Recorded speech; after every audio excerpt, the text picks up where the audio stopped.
to prevent COVID-19 on mink farms. Just for everyone's awareness, this webinar will be recorded. My name is Dr. Caitlin Kasaboom, and I'm a veterinarian and epidemiologist at CDC. I'll be presenting with two colleagues today, Dr. Kate Varela, who's a public health veterinarian whose CDC work focuses on outbreak prevention and control, especially among workers. And Dr. Reed Harvey is also a public health veterinarian whose CDC work focuses on preventing work-related lung disease. Kate, Reed, and I have all been involved in the recent field investigations of SARS-CoV-2 on mink farms and have had the pleasure of meeting some of you in person. We're also very lucky to have Dr. John Easley on today's call as well, and Dr. Jane Rooney from USDA, who will be joining us for the question and answer portion at the end of the webinar. If you think of questions during our presentations today, you can submit them during the webinar via the Zoom Q&A function in the toolbar at the bottom of the screen. We'll save about 10 to 15 minutes at the end of the call to discuss these questions. Next slide.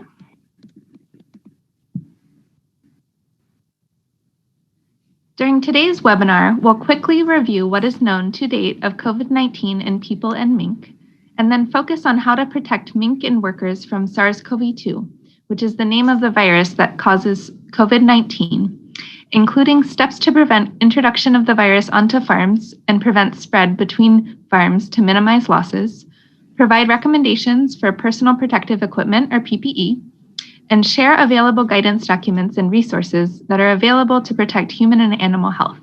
Next slide. People with COVID-19 have had a wide range of symptoms reported. These have ranged from mild symptoms to severe illness. While anyone can have mild or severe symptoms, older adults and people who have severe underlying medical conditions like heart, lung disease, or diabetes may be at higher risk for developing more serious complications from COVID-19. Symptoms associated with COVID-19 in people include a wet or dry cough, sore throat, shortness of breath or difficulty breathing, fever or chills, muscles or body aches, nausea, vomiting or diarrhea, new loss of smell or taste, headache, fatigue, congestion, or runny nose. Next slide. SARS-CoV-2, the virus that causes COVID-19, is zoonotic, meaning that it can be transmitted between humans and animals. Here's a quick update on the number of animals positive for SARS-CoV-2 infections reported globally by species. CDC is aware of 121 animals from 15 countries with confirmed natural infection of SARS-CoV-2.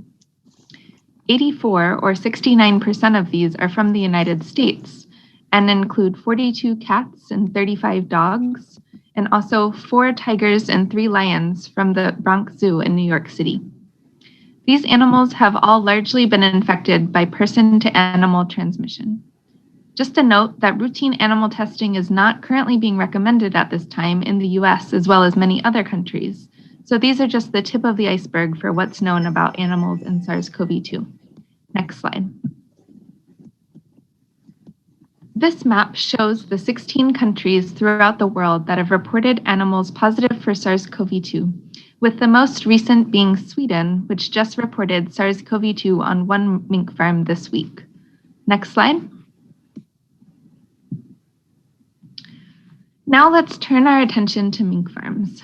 Since April, mink on 265 farms in 6 countries have been confirmed to have SARS-CoV-2 infection.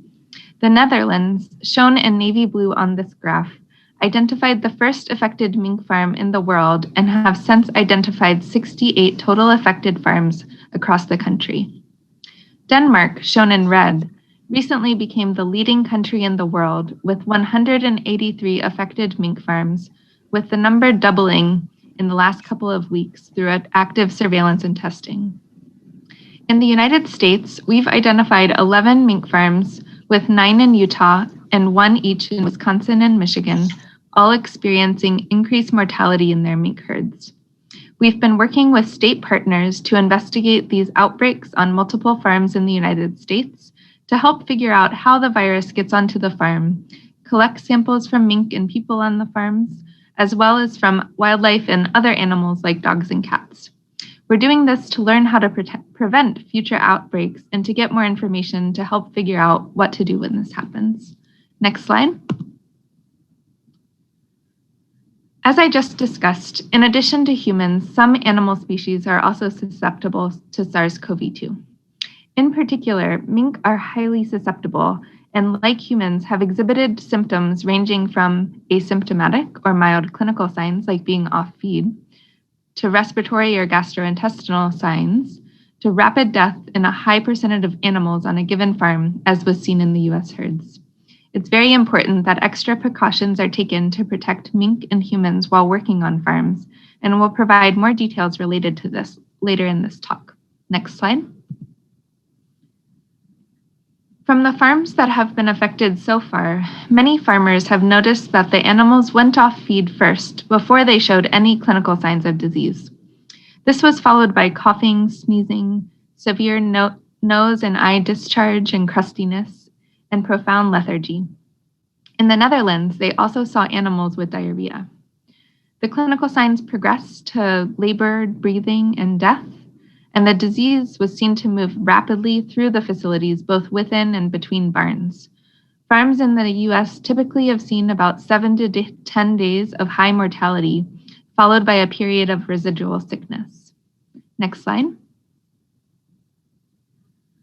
From the initial investigations on the affected farms, older animals seem to be more affected than juveniles, with higher losses and disease seen in adults as compared to kits. Severe pneumonia, including hemorrhagic lungs on necropsy, shown in the photo on the right here on this slide, was seen in most affected adult mink. Next slide. This slide shows what we know about transmission of the virus on farm. We know that SARS-CoV-2 infection spreads most commonly from person to person. Infected people, either with symptoms or without symptoms, initially introduce the virus to the mink. Once it's initially introduced to the mink in the herd, the mink spread the virus to other mink. It spreads very quickly on the farm, and we've seen losses ranging from 20 to 50% on some affected farms. We are still learning about how long mink are infected with the virus and how it can spread to other animals on the farm, like dogs, cats, and wildlife, including feral mink and other animals. At this time, there's not currently evidence that suggests mink to human transmission has occurred on US farms. Next slide. We know that mink to human transmission is suspected to have occurred on 2 farms in the Netherlands. However, as I mentioned, we have no evidence that suggests that this has occurred on any US farms at this point. We're still learning about the potential risk of mink and their pelts to transmit virus back to people, and there's currently work ongoing to investigate these questions.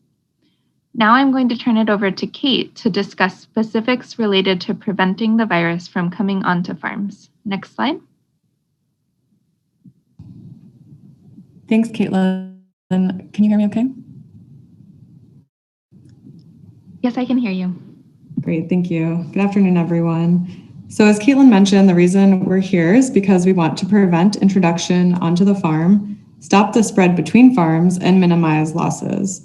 And the most important ways to do that are by not working with mink when sick or possibly exposed to COVID-19, to wear the appropriate personal protective equipment while working with mink, as well as maintaining social distance between people on the farm. And it's also critical to have a comprehensive biosecurity plan. Next slide, please. So biosecurity refers to management practices that reduce the risk of disease and contamination on your farm. These are some of the components of a comprehensive biosecurity plan. You may already have something along these lines in place to prevent elutions, disease, or flu, but these measures are also critically important to prevent the introduction of SARS-CoV-2 to the farm. The FERC Commission has a biosecurity guidance document that goes into much more detail than what we can cover today. And the link is shown here so you can read through it if you haven't seen it already. So the biosecurity practices highlighted here include restricting access to the premises and buildings where animals are kept. And this includes by minimizing visitors and other animals such as rodents, birds, wildlife, etc., onto the premises. You should require that all employees stay home if they're sick and this includes supervisors, managers, and workers. Ensure people maintain a 6 foot of distance between each other while they're working. Use face masks and personal protective equipment, such as dedicated footwear that can be cleaned and disinfected, dedicated farm clothing, such as coveralls, gloves, and eye protection, such as face shields or goggles. People on the farm should wear personal protective equipment, including face masks, even if they don't feel sick. Also remember to disinfect frequently touched surfaces such as door handles, counters, control panels, feed bins, and others. Practice strict hygiene in areas where animal feed is prepared, and clean and disinfect feeding equipment daily using an EPA-approved disinfectant. You'll also want to prevent excessive accumulation of animal waste. And use caution when introducing new mink to the herd, and possibly consider quarantining new animals. Next slide. So to prevent the introduction of SARS-CoV-2 onto the farm, you have to make sure no one who is sick works with the animals. And one way to do this is to check every person for symptoms and a fever before they enter the facility or farm. This is one way to make sure people who have symptoms don't spread the disease to others.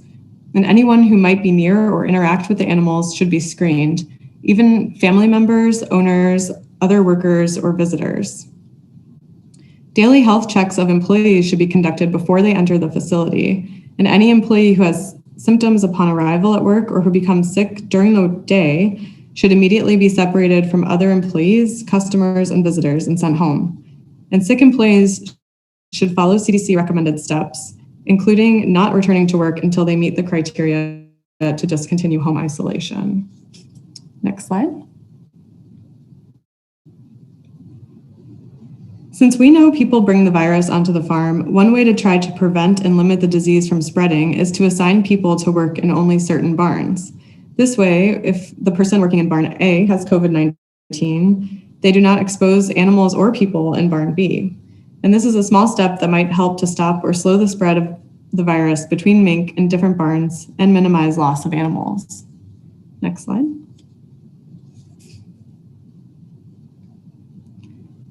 It is possible that the virus can be on surfaces and equipment like tools, cages, or other items in the animal area, but the good news is that there are a lot of cleaners that can kill the virus. The EPA has a list of disinfectants that are effective against coronavirus at the link that is shown. And if you're at the store buying something, you can check the label to see if it's effective against coronavirus or has the EPA seal. When you're cleaning, make sure you use it as it says to do on the label. Most of the time, this means you'll want the surface you're cleaning to be visibly wet and to let it dry on its own. The contact time, or the time the cleaner needs to be on the surface to disinfect, does depend on the cleaning product, so be sure to check the label. Additionally, any equipment used on one farm should not be used on another. This includes your personal protective clothing like coveralls and leather gloves. Designate a pair of gloves for each different farm, and if you can, leave them there. Don't carry them with you to another farm. If you can change gloves between animal barns, that would also help limit disease spread. And at a minimum, you should change gloves and personal protective equipment between sick and healthy animals. Next slide. So these are some important points to remember. First is that COVID-19 cases are increasing, including among people who work on mink farms. People infected with the virus may not show symptoms, or symptoms might be mild, but they can still transmit the virus to other people or mink through breathing or talking. People are the main source of infection to each other and introduce the virus to the farm. And this virus causes high morbidity and mortality in mink, or sickness and deaths. So we need to protect them and ourselves with personal protective equipment to prevent introduction of the virus to the farm, stop spread to other farms, and minimize losses. So now we're going to talk about what PPE should be used on the ranch or farm. Next slide, please.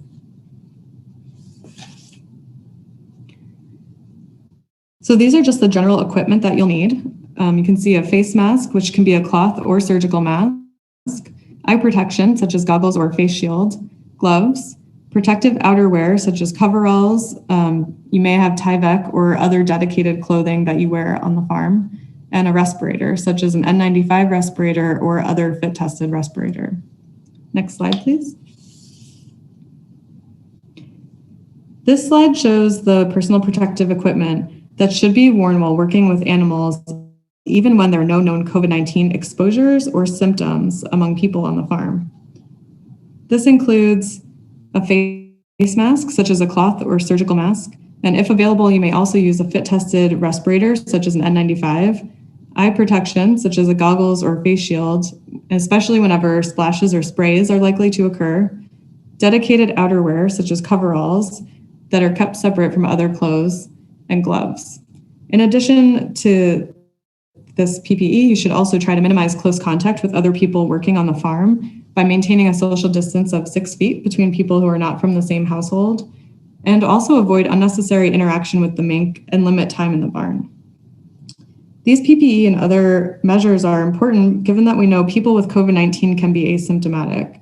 So these precautions can help prevent the introduction to the farm, minimize losses, and stop the spread to other farms. Next slide. This slide shows the personal protective equipment that should be worn if mink are sick or test positive for the virus to limit the spread between animals on the farm and to other people. In this case, only certain people should be assigned to work in barns to prevent movement between barns or cross-contamination. Healthy animals should be fed, watered, cleaned, and otherwise cared for or receive medical attention before sick animals. Equipment should not be shared between barns, and feed should also not be shared between barns. And this includes not disposing of leftover feed between animals from different barns. Staff who are at higher risk of severe illness from COVID-19 should not work with animals suspected or confirmed to be infected with SARS-CoV-2. We still don't know enough about transmission of this virus from animals back to people, but the thinking is that with all of these animals sick, they'll be coughing, the virus could be in the air, it could also be in the manure or dander. So you need enhanced protection for people not to get sick. And this means that anyone who has contact with or works near sick animals should wear respiratory protection, such as an N95, instead of a face mask, dedicated outerwear, eye protection, and gloves. Next slide. So PPE is not foolproof. An N95 is only 95% effective at filtering particles such as the virus. So anyone who is ill or was exposed to COVID-19 or diagnosed with COVID-19 should not work with mink in order to protect them from getting sick. Next slide. However, we do realize that mink farming is a unique business, and many of the farms are family owned and operated. So there may be situations where someone with COVID-19 or with an exposure has to work to continue normal farm operations. And in this case, the person should wear PPE that includes a respirator without an exhalation valve, so an N95 that does not have an exhalation valve, eye protection, dedicated outerwear, gloves, and again, minimize close contact with other people working on the farm, and avoid unnecessary interaction with the mink and limit time in the barn as much as possible. But if possible, this should be avoided. Next slide. We also know that pelting and processing season is coming up, and during these activities, additional precautions should be taken to protect workers. So while inside, increase air circulation by opening as many doors, windows, etc. as possible to maximize natural ventilation. PPE worn should include a face mask, such as a cloth or surgical mask, or an N95 if available. Gloves and other protective outerwear should be worn as needed to avoid contact with animal carcasses, organs, other bodily fluids, and pelts. And eye protection, such as goggles or face shields, should be worn. And again, minimize close contact as much as possible between people. Next slide. Additionally, the virus may be spread by activities that kick the virus up into the air and spread it around, or aerosol generating activities.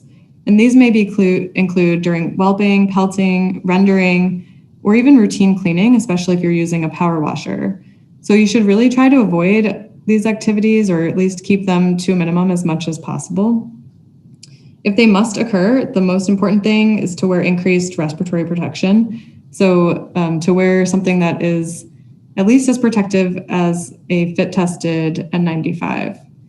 In this case, if an N95 respirator is not available, you may also use a combination of a surgical mask and a face shield that covers the entire front and sides of the face. Of course, if the respirator gets soiled or wet while you're doing these activities, you'll want to dispose of it and use a new one. In addition, you should wear gloves and protective outerwear as you normally would. Next slide.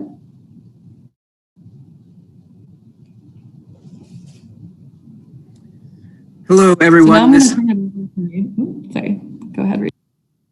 Got it. Okay, this is Reed. Thanks, Kate. I will take over now. And so we will now talk about the difference between masks and N95 respirators. So you'll see there on your left is a surgical mask, and on the right, an N95 respirator, which is where we'll focus on the N95s. You're probably most familiar with hearing about those. It is important to note there are other types of respirators available, like a half face or even full face respirator. Next slide, please. And so here again are some of the important differences laid out with the N95 respirator on your right and the surgical masks on your left. And so the main difference being the N95 respirator is more protective. It filters out 95% of particles in the air around the person wearing it as long as it's worn correctly. And so it forms a tight seal with the user's face and protects the user from what's in the air, a virus, for example. And so it also protects people or animals from the user's breath as long as it doesn't have an exhalation valve. So a face mask, on the other hand, it doesn't form a tight seal generally, and so it won't protect the user from all the particles in the air around them. So they're used more for source control. So by wearing a face mask, you reduce the amount of breath and particles you're putting out into the air. So both of these are meant to be disposable, so only use once. They should also be changed if they get wet or soiled. And importantly, an N95 respirator that's reused won't work as well over time because the elastic gets stretched and it could get wet or dirty. Next slide, please.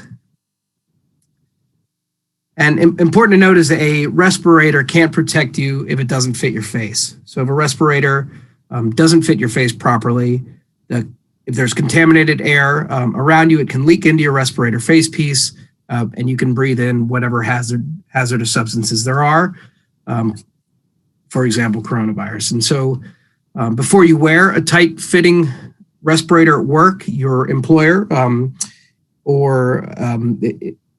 if you have employees on the ranch or for yourself, wants to be sure that the respirator is a good fit. And so that is done by facilitating fit testing, which the employer is responsible for, wearing the same make, model, and size of respirator that will be used on the job or on the ranch. And so that way you know the respirator fits properly and protects you, again, as long as it's worn correctly. Fit testing needs to be conducted annually as part of a respiratory protection program, which is also designed to ensure that the user is medically able to wear the mask or the respirator. Next slide, please. And so this really is about doing the best you can with what you have. And so on the ranch, we do want to ensure everyone uses a respirator that best fits them. And so that being over the nose and under the chin. And importantly, practicing a user seal check, which we will have a demo of PPE in just a few minutes. And that user seal check that we will talk through then help ensures that the fit is indeed good and keeps you protected if there's any contaminated air. And then also you can check in a mirror or ask someone around you to take a look and make sure that the fit appears to be okay. Next slide, please. And so this is some facial hairstyles that don't allow for tight seals and others that do.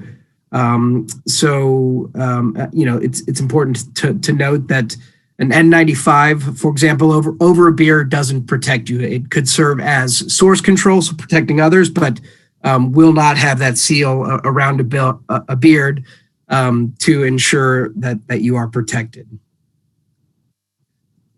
Next slide, please. And we can't overemphasize hand hygiene on the ranch. Ideally, washing with soap and water for at least 20 seconds after working with animals, after contacting any animal products, or cleaning up after any animals, including any urine, feces, bodily fluids, and then also after removing PPE, including a face mask or respirator, is when you want to wash your hands. And if you don't have soap and water available, if there's not in the barns, you can use hand sanitizer that contains at least 60% alcohol under those same circumstances. Next slide, please. So these are the steps of putting on, which is also called donning, PPE. And so you'll see here that the first step is to identify and gather the appropriate PPE that you need. And then before getting started, want to make sure you do hand hygiene. So either a hand sanitizer or washing your hands for 20 seconds. And then putting on protective outerwear. So dedicated coveralls, most likely for most of you. And putting on your face mask or respirator. Then next is your eye protection. So that's your face shield or goggles. And then finally, your gloves. So now we are going to switch back to Kate, who's going to talk through, Natalie, next slide, please. I'm going to talk through a demo, and I drew the short straw, so I'm going to mute and start my video as she talks through PPE.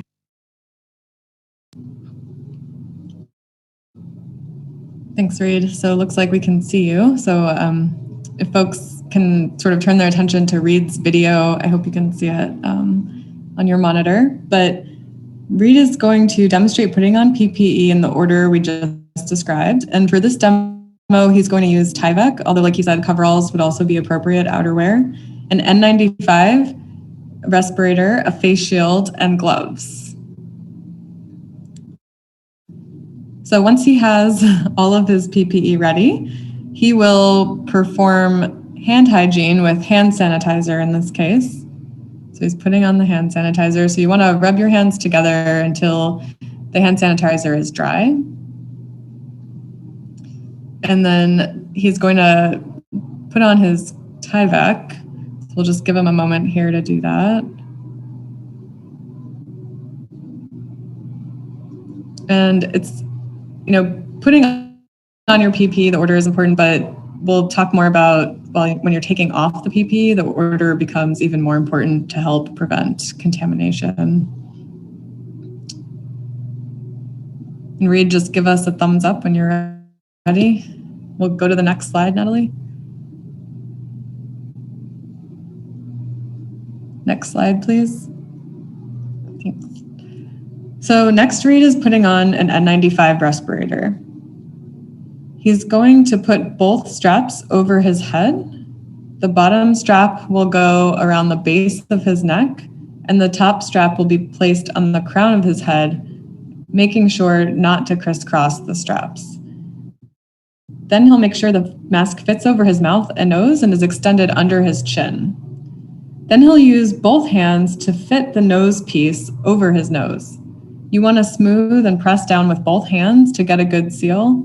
And any face mask or respirator with a nose piece, and that's like a little metal bar inside, should be fitted with both hands and not bent or tented. And don't pinch it with one hand, because if you do that, it won't seal as well. And every time you put on a respirator, you should also do a user seal check. So we're going to do that now. Natalie, if you could switch the slide.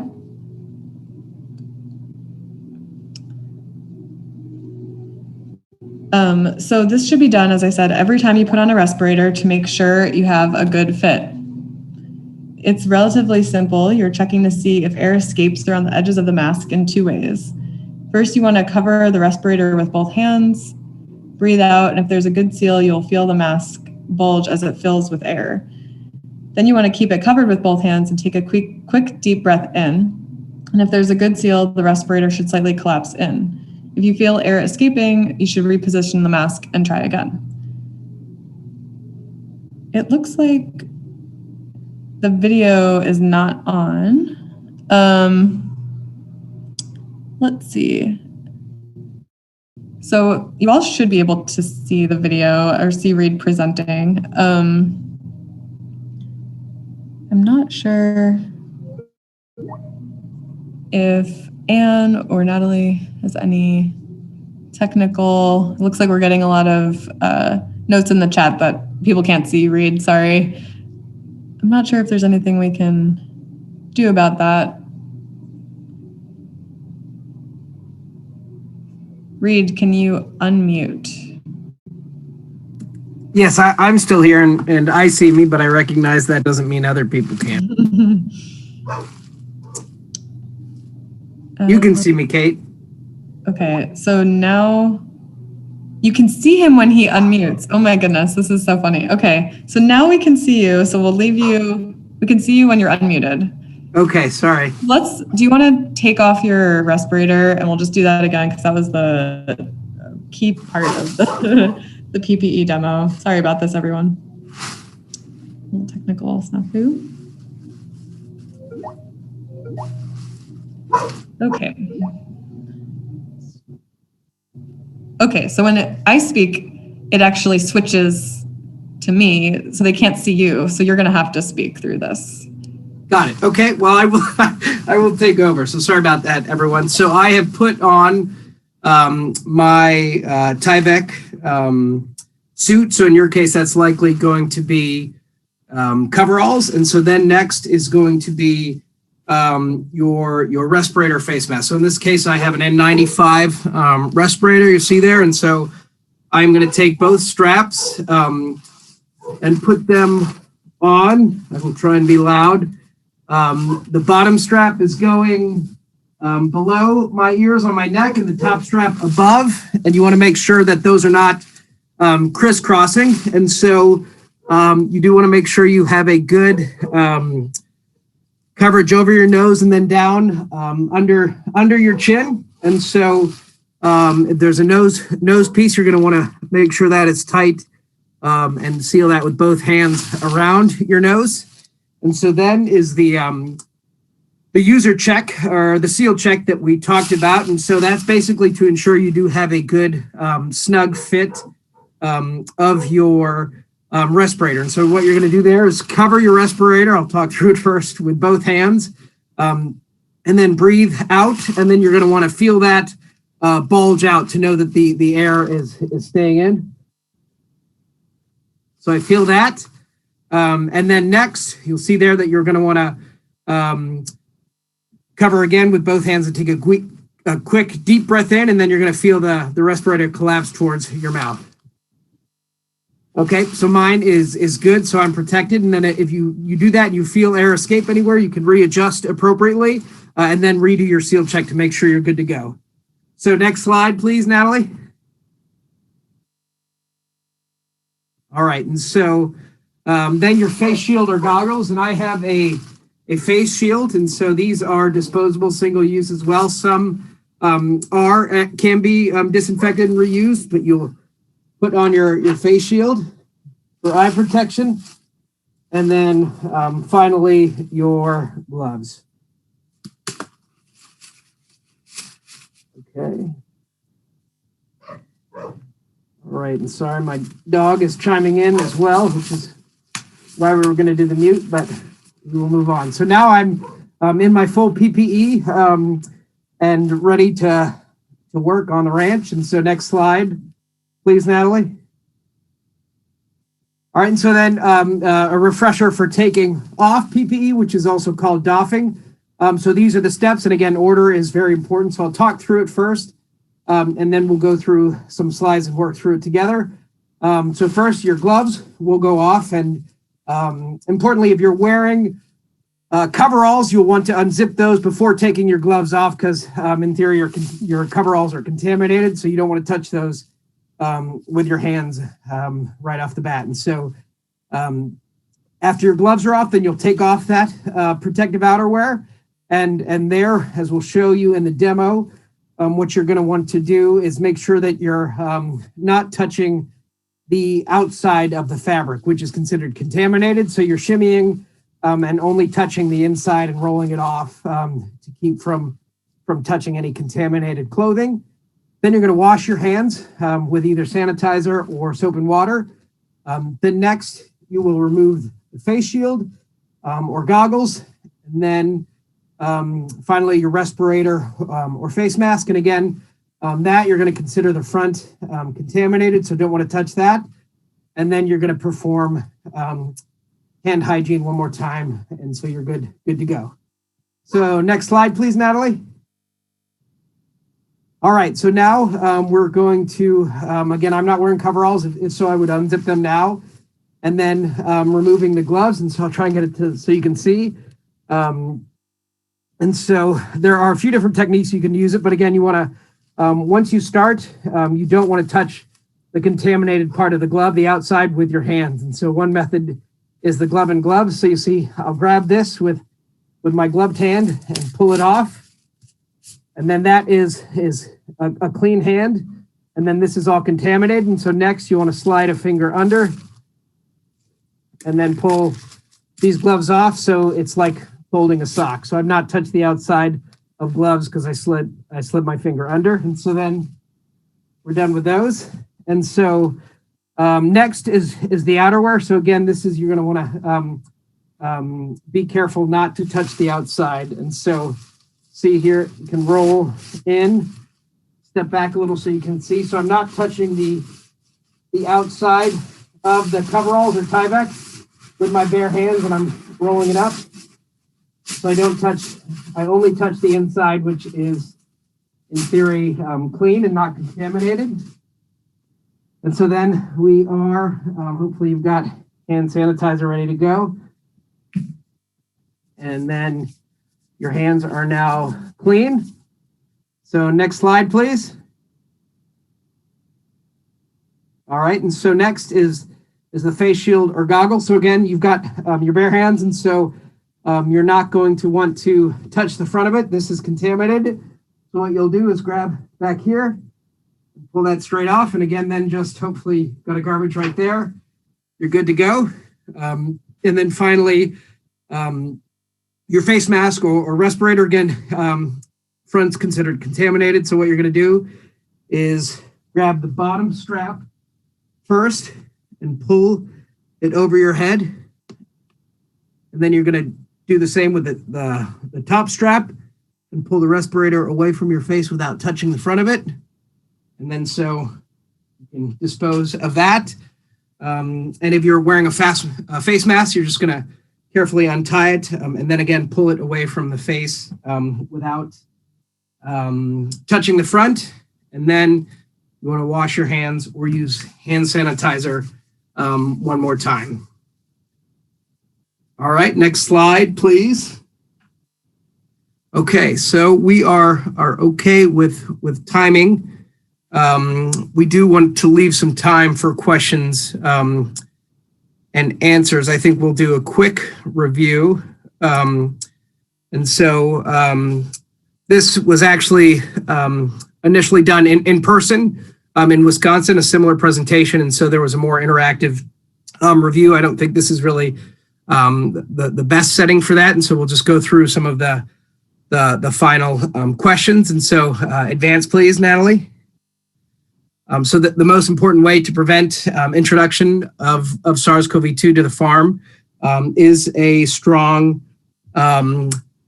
biosecurity plan. So screening, restricting access to the farm, very importantly, staying home when you're sick to the best of your ability and not being near the mink, staying 6 feet apart from other workers, including family members if they're on the farm, again, as best you can.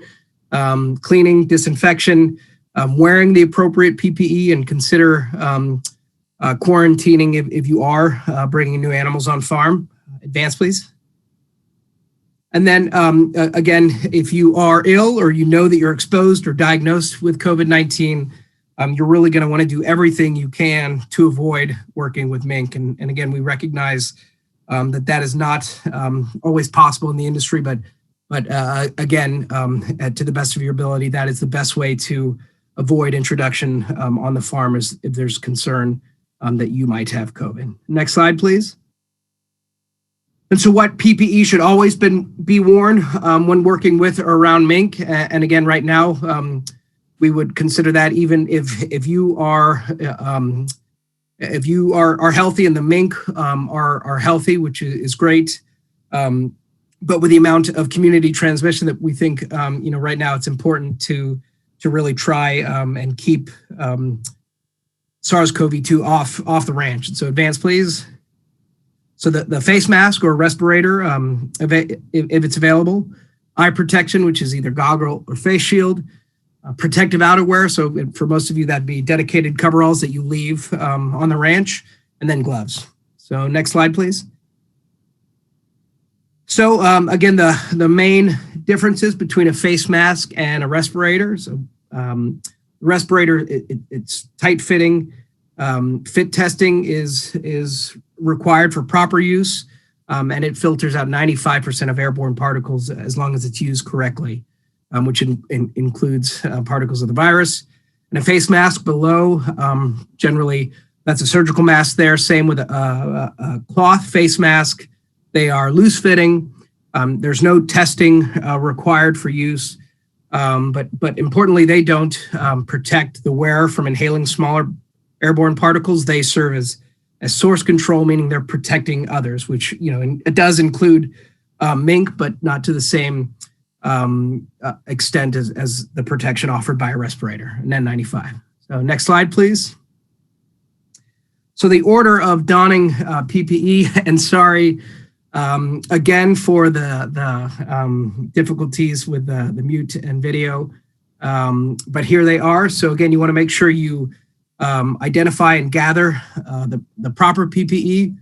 Start with hand hygiene, whether that's sanitizer at 60% alcohol, or washing your hands with soap and water for 20 seconds. Then your protective outerwear, face mask or respirator, face shield or goggles, and finally your gloves. Next slide, please. And then doffing PPE, go ahead, please. Gloves off first, and again, after unzipping your outerwear, your coveralls, then you're taking off the coveralls without touching the outside of the fabric, washing your hands, then removing your face shield or goggles without touching the front of it, then also your face mask or respirator, same thing, you don't want to touch the front, and then you're going to wash your hands again.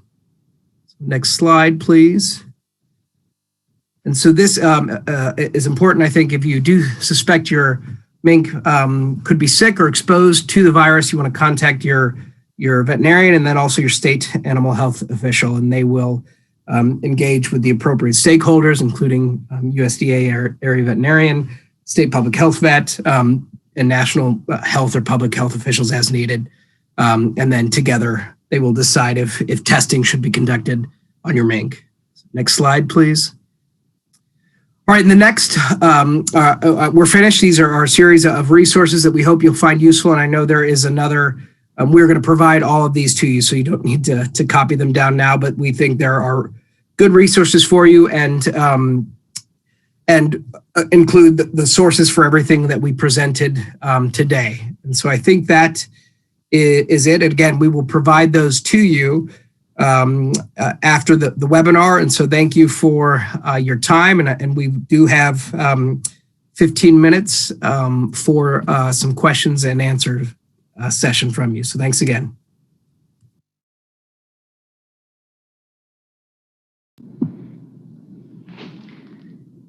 Hi, everyone. This is Caitlin. Getting us started to give you all time to enter any questions that you may have into the Q&A function for the next few minutes.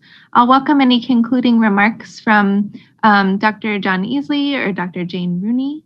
And just a thank you to Reed and Kate for the great presentations.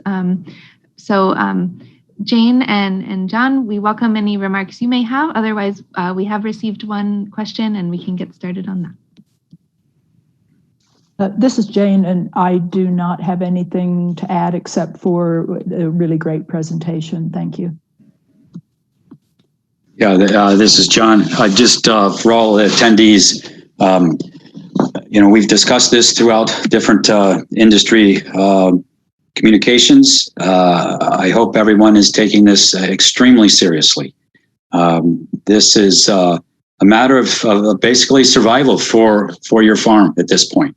It's extremely important that we try to minimize the exposure of your farm using PPE. We've had multiple situations and instances where people have been following these recommendations, inadvertently bringing the virus onto the farm because they were infected and were asymptomatic. And then, to the best of our knowledge, the mink never got infected. There was no increased clinical signs after the known exposure. So these procedures do work.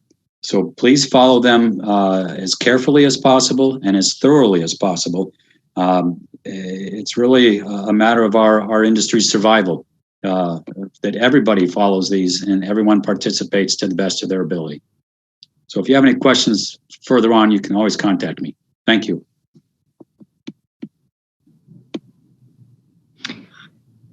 Thank you very much, Dr. Easley and Dr. Rooney. So getting us started on the question and answers, the first question we have received is asking if we can address cats and other animals with regards to SARS-CoV-2 and the farms. So just we know that I can get us started on this question.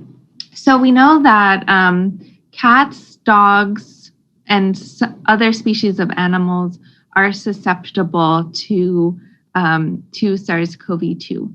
And what we have seen, evidence in Europe, as well as through the investigations that we've conducted to date in the US, is that, like we said in this presentation, there's an initial introduction of the virus onto the farm from a human COVID-19 case.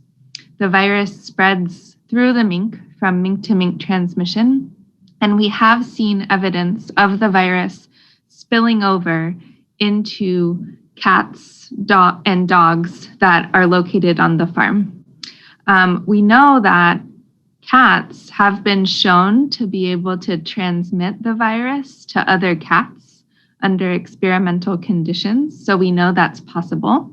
But what our data has shown us to this point is that, cats and dogs that are living in the environment with the mink have been shown to become infected. And I'll open it to the other panelists to see if they have anything to add to that. Caitlin, this is Jane. I just wanted to say that, you've got that absolutely right. And we also know on the non-farm, like households, that cats and dogs are also, quite susceptible. So I think that's really important to be aware of. But I think one of the things that John brought up, I think is really important. It's if trying to stop the human virus getting into the mink is like key from the very start, is prevention of having it start on the farm. I just wanted to add that. Thanks. Yes, thanks so much, Jane, and completely agree. Another note, we did in our investigations on farms, the CDC teams that were conducting the field investigations, we did test a handful of wildlife, including raccoons and skunks. And of the animals that we tested, all of those were negative for the virus. And so while we know that those animals may be susceptible to the virus, to date we have not seen that in the animals that we've tested.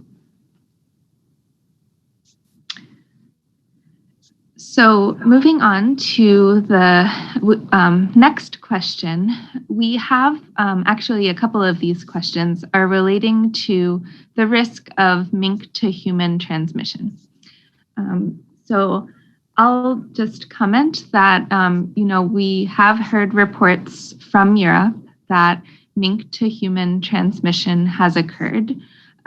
We know that the vast majority of transmission of this virus throughout the world at the moment is happening through human to human transmission, and that animals are not thought to be the source of, and that animals are not thought to be the source of transmission to humans in most cases. But under certain situations, like on these mink farms, we have heard reports of this occurring. That being said, all of the data that we have to this point from our investigations in the United States, we have not seen any evidence of mink to human transmission to this point, but the investigations are ongoing. I think that it's important to keep in mind that it is a possibility, and to protect yourselves and your workers as if it is a possibility to prevent it from happening. Does anyone else have any comments on this?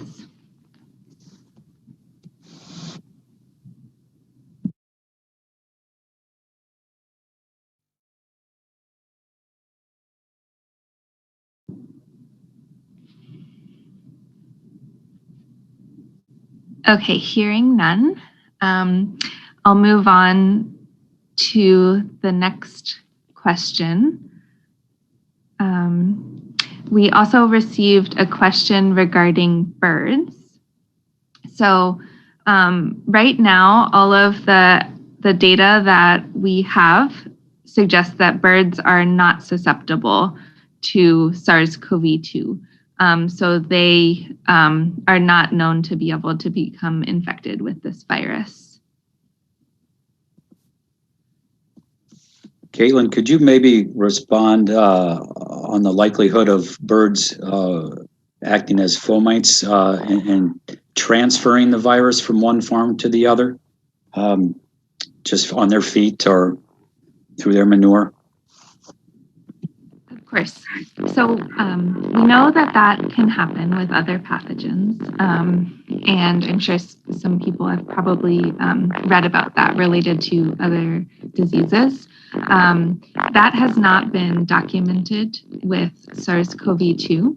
And I think given the amount of, community transmission, the preventing of the human introduction of the virus onto the farm is the most important. I would say that the amount of virus that would need to be transmitted by the birds, the likelihood of transmitting infectious virus and having that be the source of infection would probably be very low.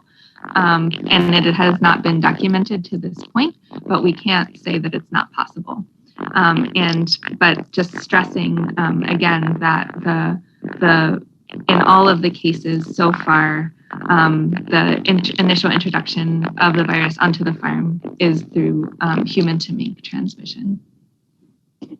Caitlin, this is Jane. I just wanted to totally agree with you, but just to add that yes, other viruses, there is the potential for movement by birds as a fomite. However, the guidance, the biosecurity guidance also talks about, how to protect housing from birds getting in and also rodents, et cetera. So I think good biosecurity, again, is a key for making sure that the virus doesn't move.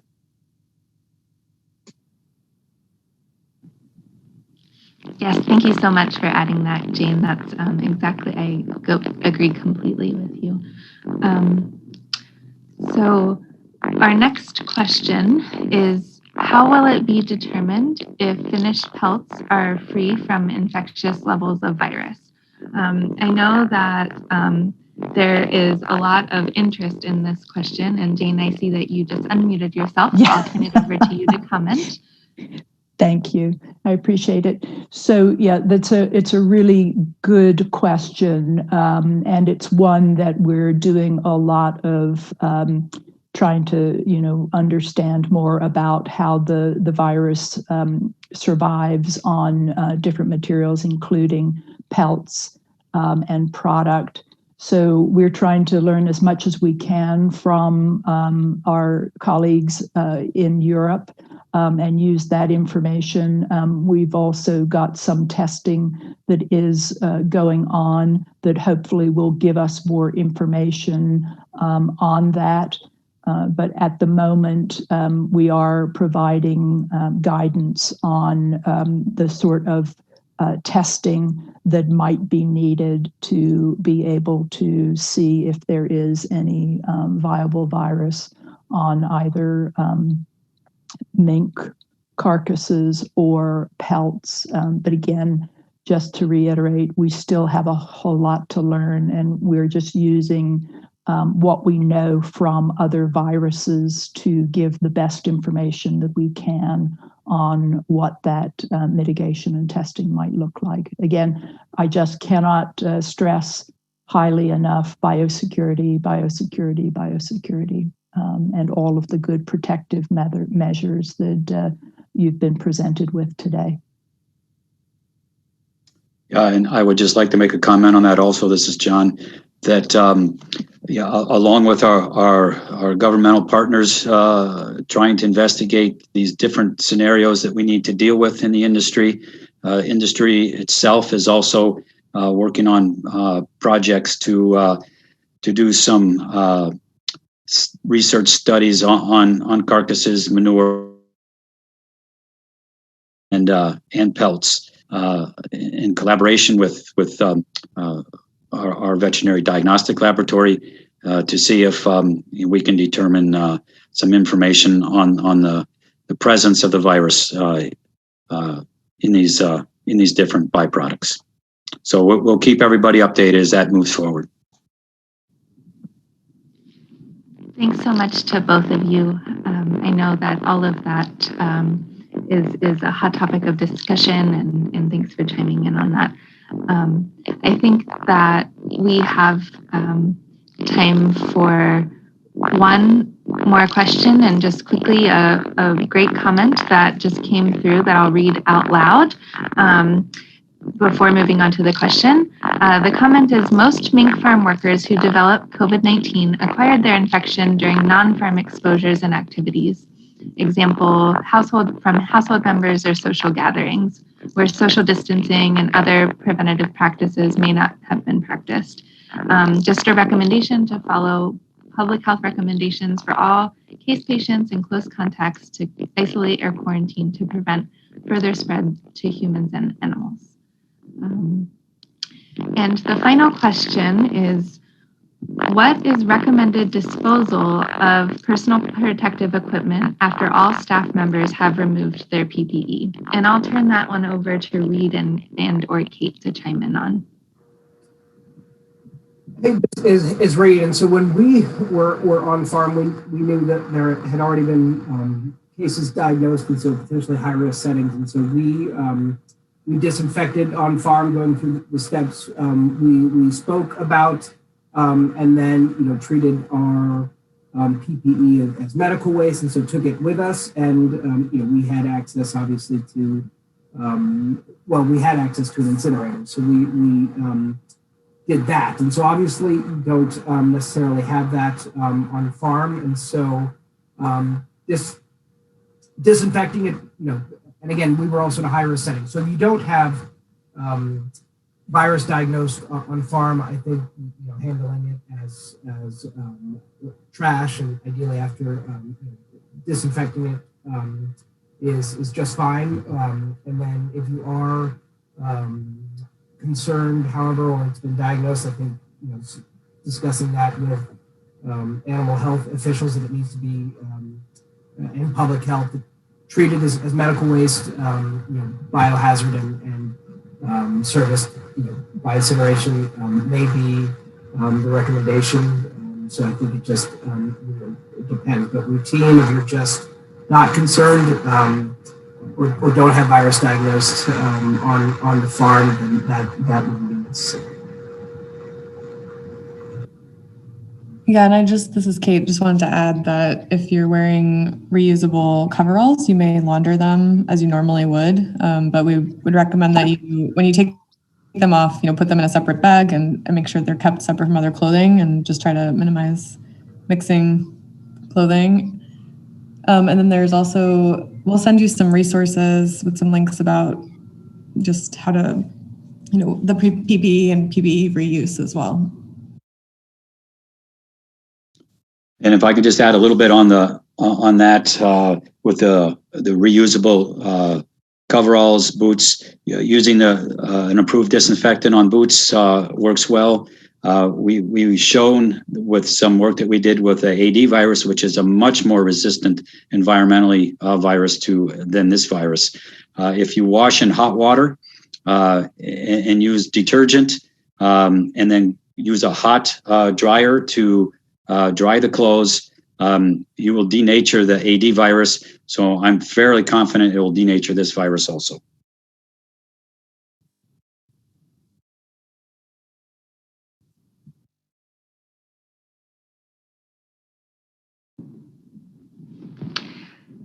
Well, thank you all very much. Thanks to all of the panelists for great presentations and a really fruitful Q&A time. And thank you all who called in for your attention and participation. We've really enjoyed the opportunity to speak with you all. And this concludes our time for today, but we will be sending out these resources to you. And please don't hesitate to reach out if there are additional questions. The email is on your slide still, onehealth@cdc.gov, and your state animal health and public health officials are also really great resources as well. So thank you all, and I think that we will conclude this presentation now.